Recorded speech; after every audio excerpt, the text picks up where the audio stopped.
if it is life, then it will affect life.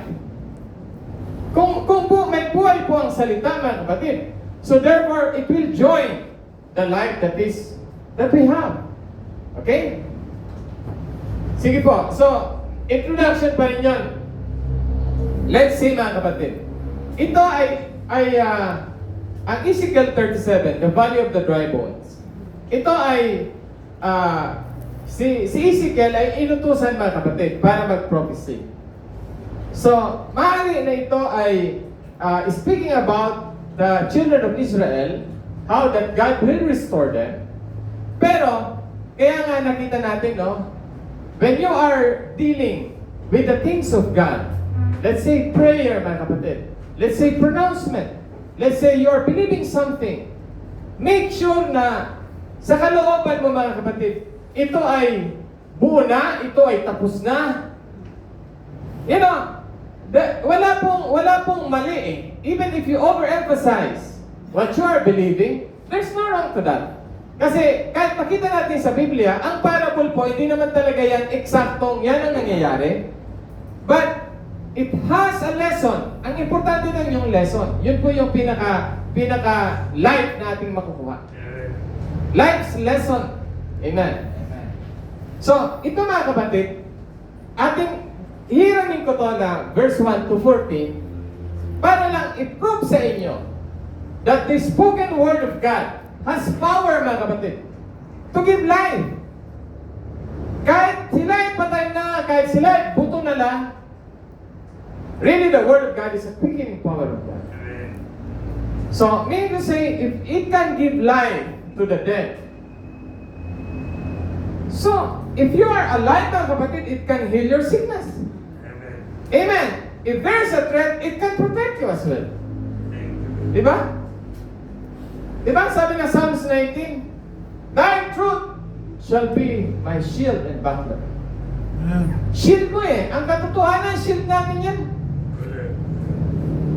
Okay, the hand of the Lord was upon me, verse 1, and carried me out in the spirit of the Lord, and set me down in the midst of the valley, which was full of bones.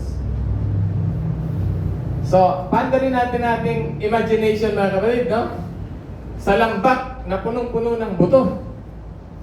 And caused me to pass by them round about, and behold, there were very many in the open valley, and lo, they were very dry. Sige, pakitaas pa. Naalala ko lang before I continue, parang, hindi ba lang kung Vietnam ba yun o Cambodia, yung dati nakita yung mga pinatay, basta ang daming mga pinatay na Cambodia, no? So, if you can imagine, mga kapatid, no, yung mga ganong scenario, it's the same. And he said unto me, Son of man, can these bones live? Mabubuhay ba itong mga buto na ito? And I answered, O Lord God, thou knowest. Ikaw lang nakakalam, Panginoon. Definitely, kung buto ka na, siyempre, patay ka na, di ba?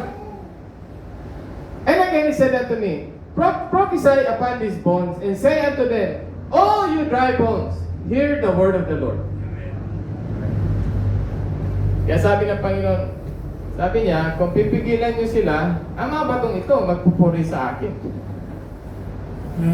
Amen.